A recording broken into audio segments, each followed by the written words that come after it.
Next up, another 357 Magnum round. This time I have another round from the pawn shop.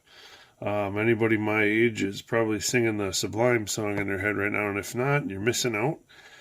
But anyways, we have Winchester Silvertips, 145 grain, 357 mag. There's no info on the box as far as velocity, etc. I'm not exactly sure how old this is. I picked this up actually at the same pawn shop I picked up the prior Corbons I tested in 38. Don't know if it's the same seller. No way of knowing that. I do want to tell you that I bought these right before COVID hit. It was approximately either December of 2019 or January 2020, and then they've been sitting in my safe ever since. I know that because the price on these, there was only 40 rounds in the box. It wasn't a full box. I knew picking up that I wasn't getting a full box. Someone shot off 10 rounds, but so I bought 40 rounds, and they were asking for 30. I think I got it for $20 for 40 rounds, which again, that's definitely pre-COVID prices, especially in 357 hollow points, even at the pawn shop. But this is what they look like, and as you can see, they are silver all the way on there. These are, again, kind of strange weight, 145 grains. Usually we're looking at 125 or 158, but 145 for the hollow point there. There is the head stamp on these, and it does look like that the primer does have some red sealant on there. Again, as always, I don't know how they were stored. I don't know how they were kept, who had them, etc. So we're just going to take them out to the range and see how they do.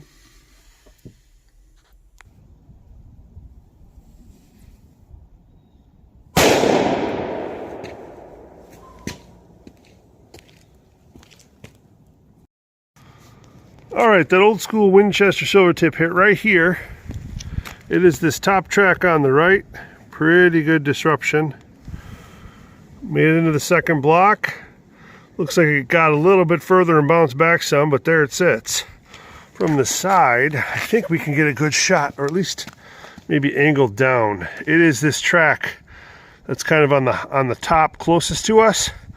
Pretty good disruption for a 357. All the way in there, and definitely since I've been shooting 38s today, that felt a heck of a lot stronger than the 38s, of course. From this angle, it is the top track in there. That top track, and there she sits.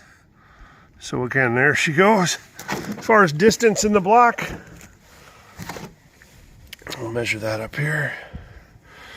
Looks like it got to about 14 inches and then bounced back to about 13 and a quarter, 13 and a half, somewhere in there. So yeah, you can see it there. Got to about 14, bounced back to about 13 and a half.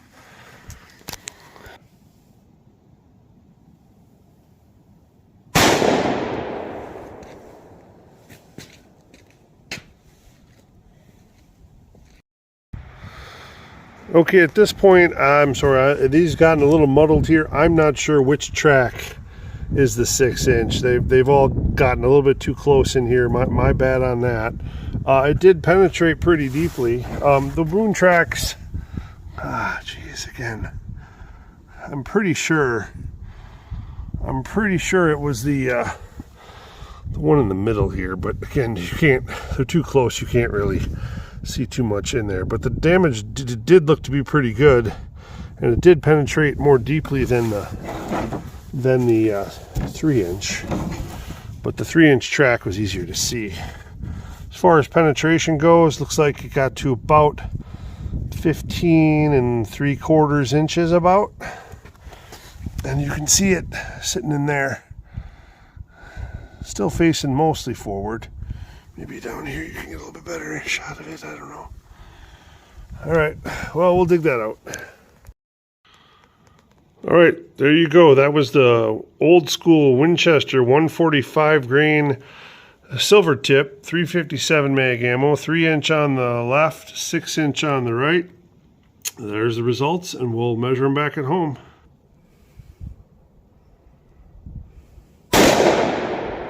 1302.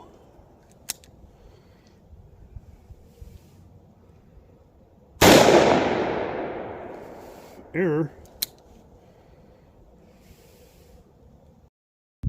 3-inch Silvertips, Winchester.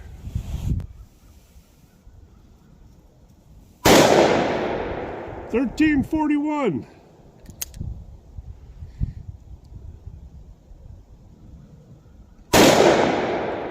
1410.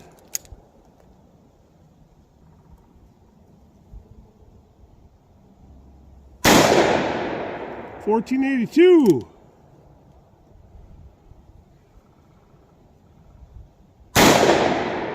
1437.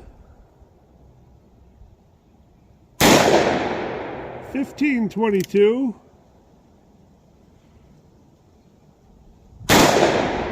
1455. Okay, safe to say these pawn shop rounds did a lot better than the last Corbons I tested. This is that 145 grain Winchester 357 mag Silvertips.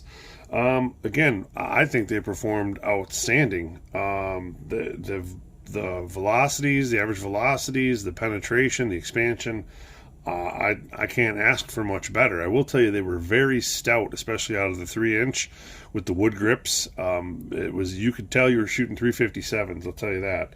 We'll go ahead and we'll weigh them up, and we'll tell you the specifics on them here as we get them weighed up. This was out of the 3-inch, 142.8 is the remainder on that. So it may have lost a little bit in there, not too much. As far as the average velocities out of the 3-inch, again, there was a 3-shot average of 1,351 feet per second. I did have to restart the chrono there. After I finished testing the 357s, I did change the batteries to get the batteries did need to be changed in there. But 1,351 feet per second average is 588 foot-pounds of energy out of a 3-inch barrel. So that's pretty darn impressive. As far as the expansion, it was pretty uniform, about 0.57 inches all the way around. It is a 6-pedal design, but the way the lead inside expanded out pretty much made it, just a big lead circle there. But did perform quite well. Out of the 6-inch, then here we'll see again 145 grains, and it's 143.6. So pretty much the same weight retention on these. Out of the 6-inch, I got to about 15 3/4 inch in the gel. Again, the 3-inch got to about 14 inches in the gel. And the 6-inch here had a 4-shot average of 1,474 feet per second, which is 699 foot-pounds of energy. And the expansion there was about 0.58, 0.59, and 0.59 inches at the max.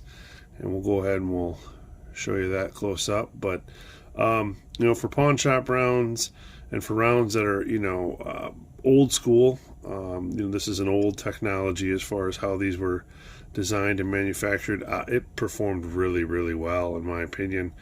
One of the best 357 performers that I've found so far, especially for potential personal protection carry. Can't get much better for the penetration, expansion, energy, just all around very good, very solid performer. So hope you enjoyed the video, and stay tuned to the next one.